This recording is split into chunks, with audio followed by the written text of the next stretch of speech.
If you grew up in Australia in the 60s or 70s, there are certain phrases that are burned into your memory. Words your mum or dad said 1,000 times, usually right when you were about to do something you shouldn't. They weren't just words, they were the soundtrack of childhood, the rules of the house, and the voice of authority that you still hear in your head today. This is about 10 things all Australian children heard at home during the 1,960 seconds and 1,970 seconds. If even one of these takes you back, you know exactly what I'm talking about. Let's go back to the lounge room. Number 1. I brought you into this world. I can take you out of it. And here's the big one, the phrase that every Australian kid heard at least once and never forgot. I brought you into this world. I can take you out of it. It was usually delivered with a pointed finger, a stern face, and a tone that meant business. It was hyperbole. Of course, no parent actually meant it, but it was effective. It reminded you, in no uncertain terms, that your parents were in charge, that you owed them respect, and that pushing them too far was a very bad idea.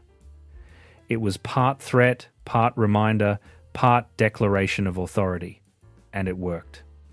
You'd straighten up, apologize, and think twice before testing the boundaries again. Was it over the top? Absolutely. But it was also a reflection of the times, a time when parents didn't negotiate, didn't explain, and didn't apologize for being strict. They loved you fiercely, provided for you completely, and expected respect in return. That phrase, ridiculous as it sounds now, was a reminder that family came with rules, and those rules existed for a reason. Number 2, close the door. We're not heating the street. Winter in Australia might not be freezing, but it's cold enough that families guarded their warmth like gold. If you left the door open for even a second, you'd hear it, "Close the door, we're not heating the street." It was usually yelled from the kitchen or the lounge room, and you'd scramble to shut it before another lecture started. Heating was expensive, and every bit of warmth counted. Families huddled around a single bar heater or a wood fireplace, layered up in jumpers, and made do. Leaving a door open wasn't just annoying, it was wasteful, and waste was the cardinal sin of any Australian household in the 60s and 70s. That phrase taught you to be mindful, to think about resources, and to understand that comfort had a cost. Today, we have central heating, reverse cycle aircon, and homes that stay warm with the flick of a switch.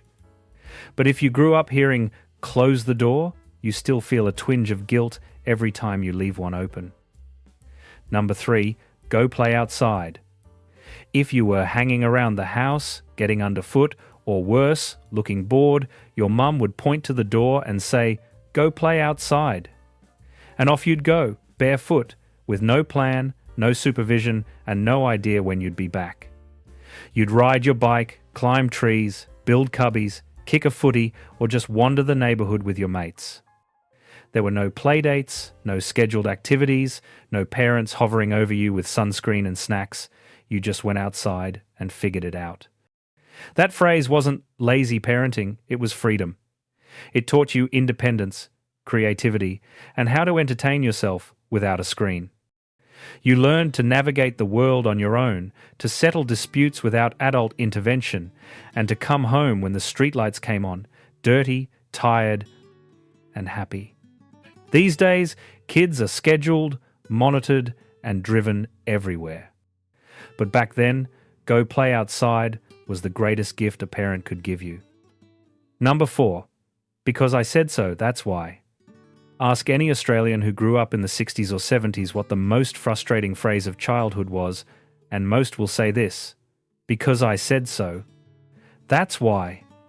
You'd ask why about something, why you couldn't stay up late, why you had to do your homework, why you couldn't go to your mate's place, and instead of a real explanation, you'd get those 5 words.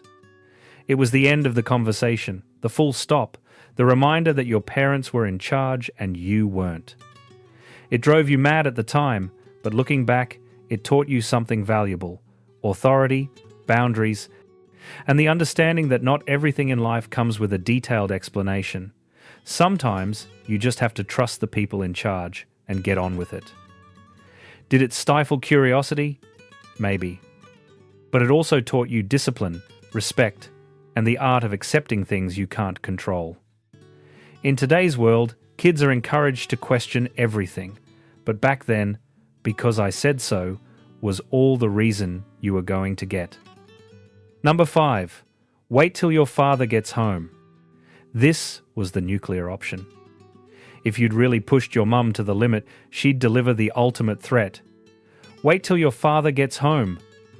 And suddenly, the rest of the day was filled with dread.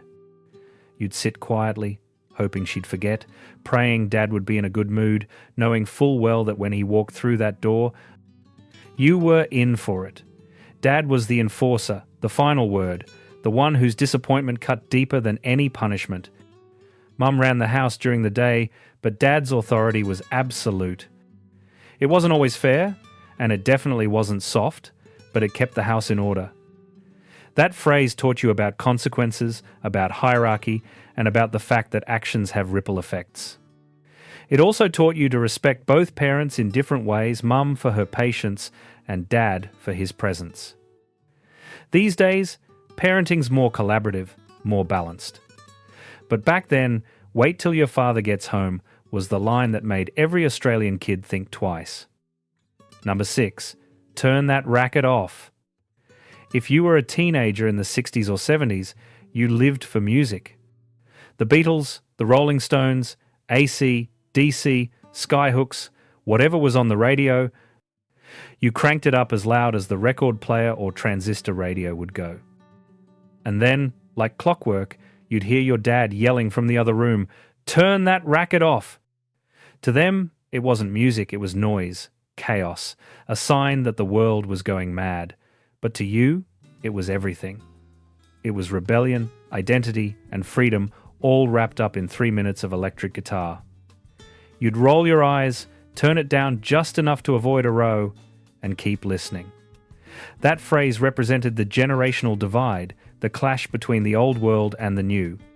Your parents grew up with big band music and crooners, and suddenly their kids were worshipping long-haired blokes screaming into microphones. But here's the thing, even though they called it a racket, they let you have it. They let you be young, make noise, and find your own sound. And years later, when you became the parent yelling at your own kids to turn it down, you finally understood.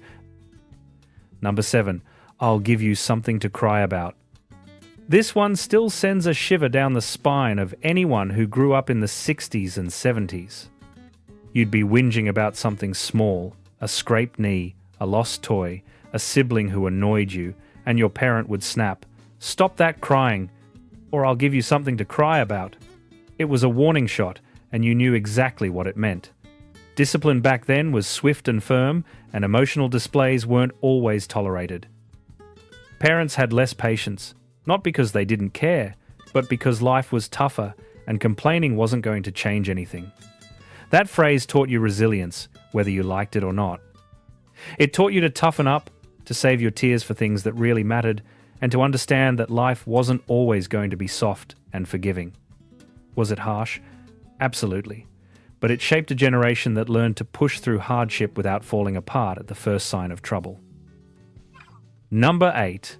You'll eat what's put in front of you. Dinner time in an Australian home back then wasn't a negotiation. Whatever Mum cooked, that's what you ate.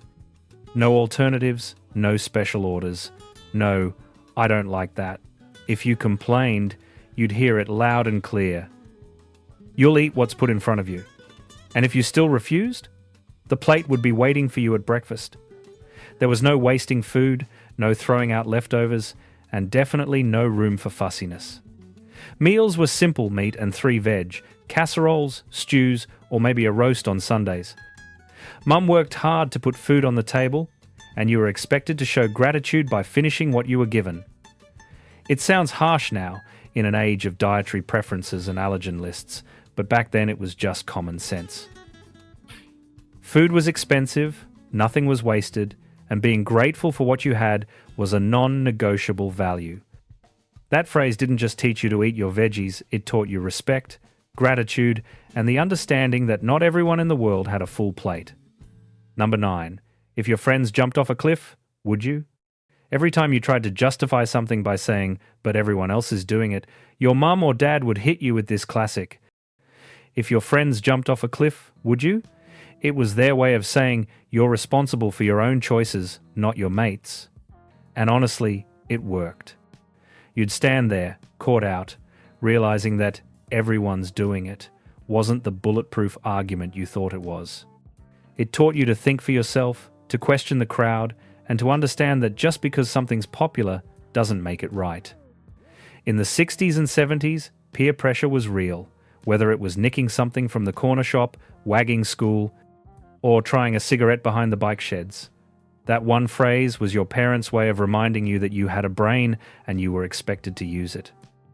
It might have been annoying at the time, but looking back, it was one of the most important lessons they ever taught you. Number 10. Money doesn't grow on trees. You'd ask for a new toy, a packet of lollies, or maybe a trip to the pictures, and before you could even finish the sentence, you'd hear it. Money doesn't grow on trees. Your parents said it so often you could lip sync along. But it wasn't just about denying you something, it was a lesson wrapped in frustration. Money was tight for most families back then, and every dollar had to stretch. Dad worked long hours, Mum managed the household budget down to the last cent, and luxuries were rare. That phrase taught you something important. The value of a dollar, the importance of earning what you wanted, and the reality that life wasn't always going to hand you things on a silver platter. These days, kids swipe cards and tap phones without thinking twice. But if you heard money doesn't grow on trees growing up, you learned early that everything has a cost and nothing comes easy. So, there you have it, 10 things all Australian children heard at home in the 60s and 70s. They were tough, they were blunt, and they were repeated so often you can still hear them in your parents' voices. But they weren't just words, they were lessons. Lessons about respect, responsibility, resilience, and resourcefulness. They shaped the way you saw the world, the way you raised your own kids, and the values you carry with you today. Life's softer now, and maybe that's a good thing. But those phrases, they left a mark. If you heard even one of these growing up, share this with someone who'll remember them too. Which phrase did you hear the most, and do you catch yourself saying it to your own kids or grandkids? This was Retro Australia, where the past is still alive.